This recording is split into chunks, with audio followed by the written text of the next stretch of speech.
What's up, folks? Sean the Average Angler. Thanks for clicking on the channel today and spending a little time with me.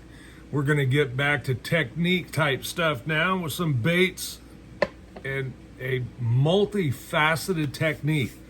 This technique is extremely versatile. Maybe without me really thinking about it, it might be one of the most versatile techniques there is in bass fishing. With that, a multitude of baits that you could choose and use to your liking and situationally dependent, right? Now, once you see what I'm talking about, you'll understand what I mean by that. Now, the first one, and what I'm talking about is a good old-fashioned Texas rig.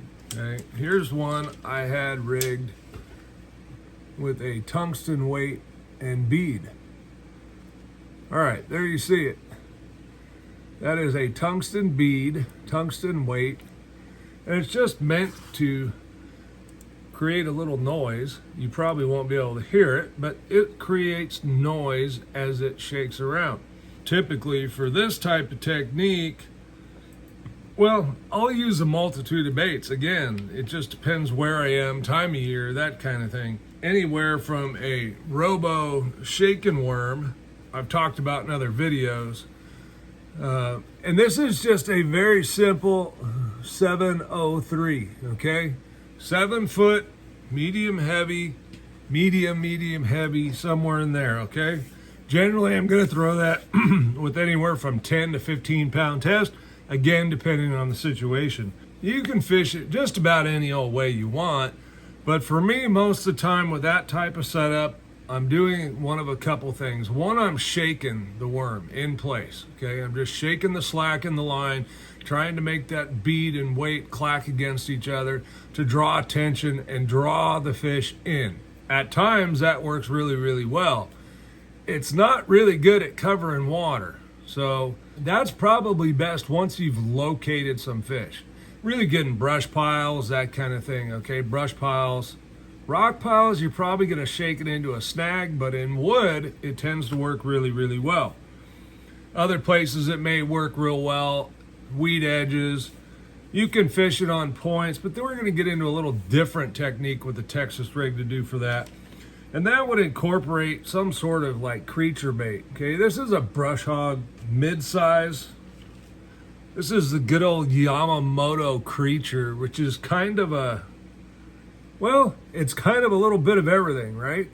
It's got the tassels back there like a tube, or like the Ica, if you will, another Yamamoto bait.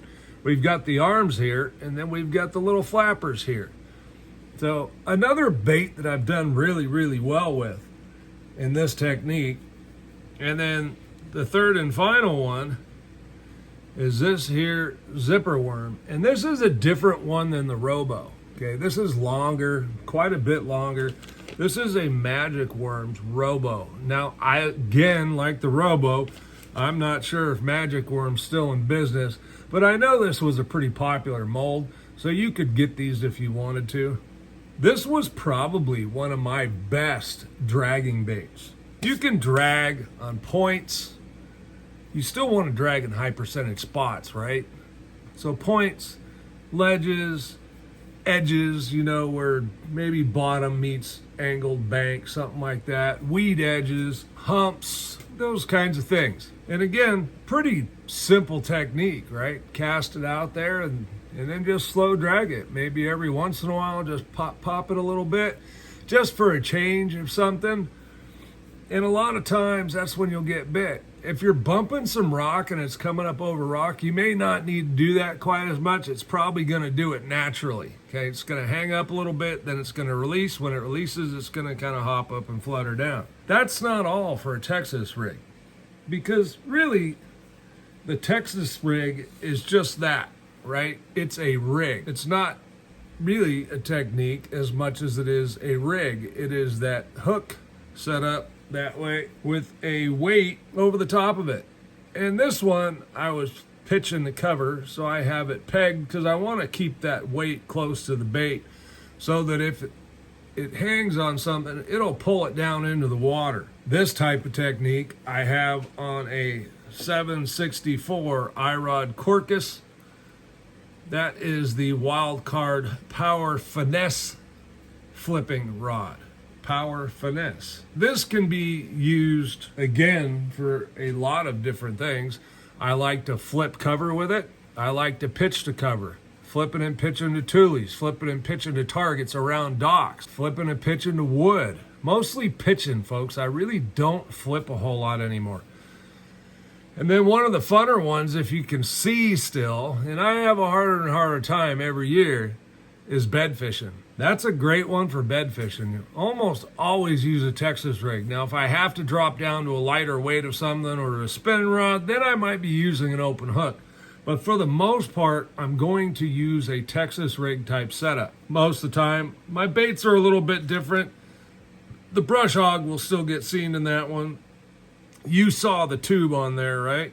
Here's a stupid tube. But that one's a flipping tube. And then two of my favorites is a Strike King Rodent. Very simple beaver style bait. And you're going to see the same thing with the Yamamoto Flappin Hog. Now this is the bigger Flappin Hog. I do use the 3.75 for jig trailers and that type of thing. But these are a little bit bigger, closer to the, what are they, 4 1/4? Doesn't say on the package I have sitting there, so I don't want to waste your time. I think they're 4 1/4. And here is a flipping and pitching and punching box. And it's pretty much full of rodents, few of the Yamamotos. And then the only other thing I have in here is a Berkeley Havoc Pit Boss. Again, it's in that same craw pattern type of bait. Typically flipping and pitching, most of the time I'm using a craw style bait. Could even be a craw worm like a rage craw. I'm a big Strike King fanatic when it comes to, well, not just their plastics, actually a lot of things. What I will say about a Texas rig, that it is probably one of the most universal techniques you can use. And therefore, I believe it's important to get comfortable fishing a Texas rig. And I suggest getting comfortable fishing it in at least a couple of techniques, right? Pitching to cover is a must. And quite honestly, dragging, as simple as it sounds, there's a little technique to it. And as you do it and get more experience, you'll start to pick up little nuances. When to throw a little slack into the bait, when to pop it. All these things can be triggers. When the bait stops, that could trigger them. That fish is slowly trailing it as you're dragging it, and all of a sudden it stops. The bait's going to move a little different, whether it means it just lays down to the bottom or it starts to float up to the top, depending on the material you're using. I do like to use either something of a craw style bait. So if it's laying on the bottom, it still looks like something natural in the habitat. Craws crawl across the bottom, so it's natural. Now that magic worm, you can do all kinds of things with it. And quite honestly, just a slow drag seems to work really, really well with it. Now, when fish are more aggressive, a lot of times they'll grab that thing on the fall. And this is a very soft plastic and floaty, if you will. The upside to that is the action. The downside to that is, well, they get torn up pretty easily. I used to fish these a ton. And it's one of those things when the bite's tough, I don't know, it just seems to work pretty well. Even on the Delta, I used to drag a lot on the Delta, which is, for those that don't know, the Delta is a canal system. Generally shallow, lots of cover, you know, tules, grass, rock levees. And I used to just drag right where I'm talking about, where this kind of happens, right? Just finding edges. Current edges where the current pushes and has carved stuff out of the bank. All good areas, and dragging has produced some big fish for me. Is it a big fish technique? Well, it's an every fish technique. It really doesn't discriminate. And you can use just about any plastic you want. Texas rigging can really help you out. For the new angler, it's a great confidence builder. It's easy to fish. You can start picking up on the feeling of when it's about to snag, when it's freaking a bite. You can really start getting a feel for all these things, which are going to translate to other techniques in bass fishing. Hope this one helped you guys. I'm Sean, the Average Angler. If you like this kind of content, hit that like and subscribe. We'll see you on the next one.